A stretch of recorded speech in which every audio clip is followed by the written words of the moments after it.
Olá, pessoal.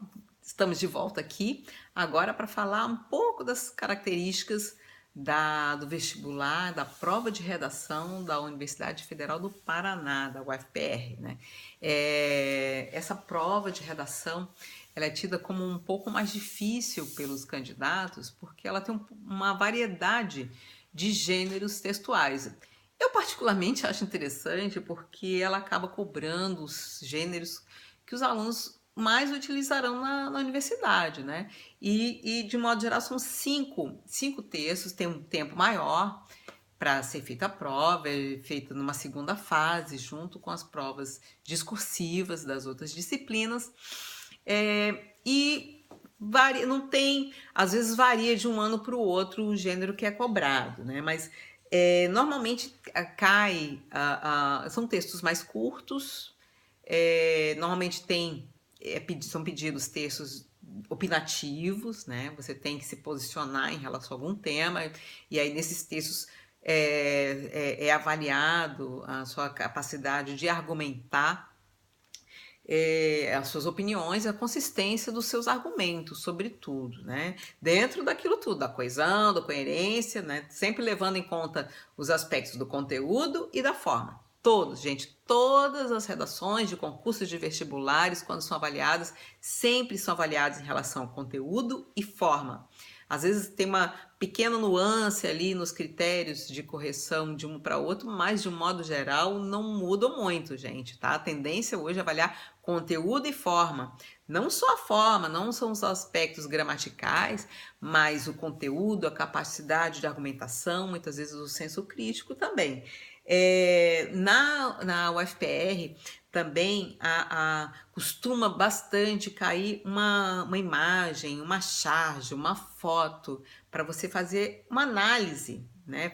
Eles apresentam uma proposta de texto em que você tem que interpretar, você tem que saber ler essa imagem, né? E a partir dele produzir o texto conforme o gênero que foi pedido, né? Também é bastante cobrado pequenos textos em que você tem que fazer uma transposição de discurso, um texto que está no discurso direto, passar para o indireto, né? E normalmente é pedido isso. Também, até como é pedido para você fazer um resumo, sempre é pedido, né? Às vezes é feita uma resenha também, mas sempre o que eu tenho percebido é que normalmente cai bastante resumo. Você tem que ter uma capacidade de síntese, tem que ter uma capacidade de identificar as ideias principais.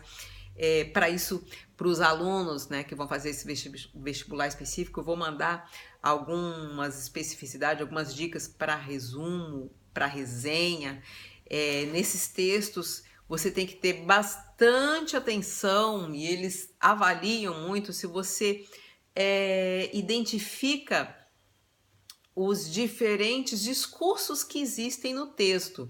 Então, quando você faz um resumo de um texto, você tem que dizer se aquela ideia é do autor que escreve o texto, se aquela ideia é de um autor que o autor do texto comenta, se ele concorda com aquela ideia, se ele discorda daquela ideia, se aquela ideia é sua ou não, tá? Então, isso tem que ficar muito diferenciado, essas vozes no discurso, essas vozes discursivas, isso tem um peso bem grande, né? Porque isso faz parte da interpretação do texto. Você tem que, quando você lê um texto, e muitas vezes a gente tem problemas de comunicação, e nas redes sociais isso é um exemplo vivo, porque você às vezes confunde o que o autor disse com o que ele comentou de um outro texto, e às vezes ele está concordando com outro texto, às vezes ele está discordando do outro texto.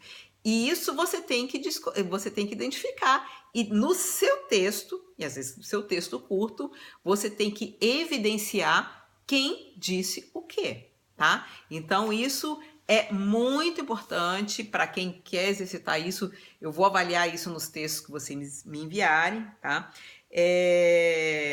Também um outro tipo de exercício, né, de um outro tipo de questão que costuma cair às vezes aparece um gráfico ou um infográfico que você tem que interpretar esse gráfico, as informações que estão ali e transformar num texto para explicar para alguém o que está dito ali.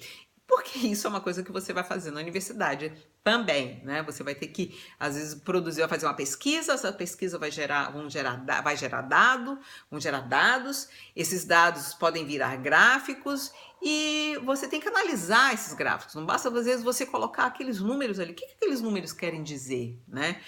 Então, isso é também uma competência que você que vai ser verificada dos alunos, tá? Então, para isso a gente vai exercitar bastante. O que eu costumo fazer é mandar os temas anteriores para o pessoal ter um primeiro contato ali. E no mais, nas temáticas atuais, a gente vai discutir em sala do que é tema atual. Mas em relação a exercícios do formato da prova, o meu melhor conselho é você pegar provas anteriores daquela universidade que você quer fazer e exercitar bastante para você ter um domínio, né, do que é pedido. Tá bom, gente?